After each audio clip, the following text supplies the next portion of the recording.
May I come in, sir? Yes, come in. Good afternoon, sir. Good afternoon. Good afternoon, ma'am. Good Please afternoon. be seated. Thank you, sir. Please give a brief introduction about yourself. Sir, I am Laghima Tiwari. I was born in Alwar, Rajasthan. Thereafter, I was schooled and brought up in Delhi. I went on to do my electronics and communication engineering from Delhi Technological University, and I completed it in 2021. Thereafter, I gave my first attempt at UPSC in 2022. Sir, my interest lies in making best out of waste craft objects, portrait sketching and watching sitcoms. Laghima, your name is very interesting. What does it mean?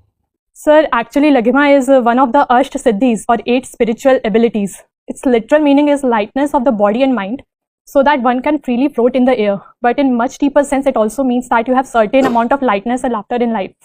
What are other 7 siddhis? Sir, other 7 are Anima, Garima, Mahima, Ishitu, Vashitu, Prakimya and Prapti. Excellent, excellent. Laghima, you are basically an electronics and communication engineer and opted for a humanities subject like Anthro. Why a science student should opt or engineering student should opt for a subject like Anthro? Sir, my first reason was, sir, electronics and communication engineering is not offered as optional by UPSC and instead electrical engineering is being given. Sir, secondly, I opted anthropology because I think it plays on my strengths because I had a biology background in 11th and 12th standard. So I started with physical anthropology and slowly I developed an interest in it as I started reading socio-cultural and other parts of anthropology too. Okay, anthropology, how much it has affected your life, study of anthropology, the understanding of society?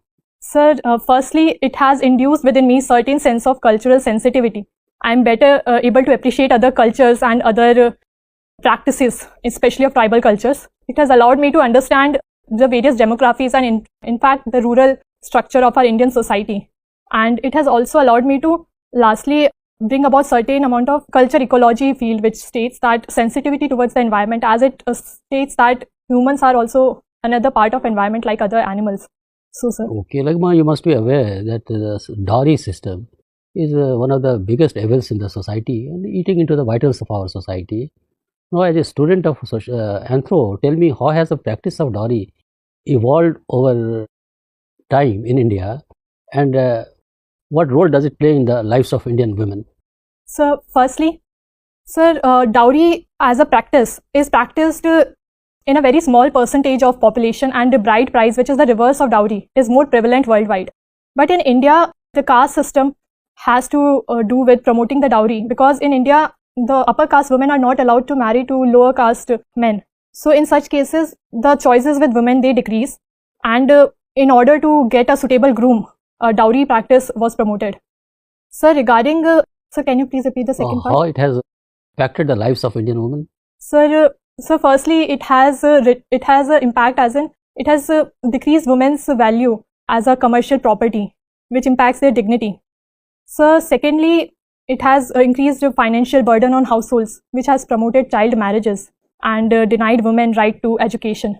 So third, early marriages also have impact on health of the women, which early pregnancies. So sir, in these ways. Suppose you get into the Indian Administrative Service, Laghima, then how are you going to handle a sensitive issue like dowry? So first of all, I think while legal aspects are there, but social change is also the need of the hour.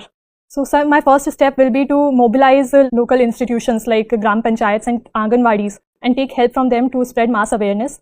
So secondly, educate girls and as well as their families. So because it is noticed that when girls are educated, they are less prone to give dowry. So thirdly, if need be, I'll also use the legal aspects which the law allows me to overcome the issue. Do you think it is possible for us to change the mindset of our people? Sir, I think it is certainly possible to change the mindset. It is a long process and it can be done slowly. And various steps can be taken to nudge people's behavior from incentives to penalties. And in long term, it will happen. Okay, thank you. Thank you, sir. Lagi.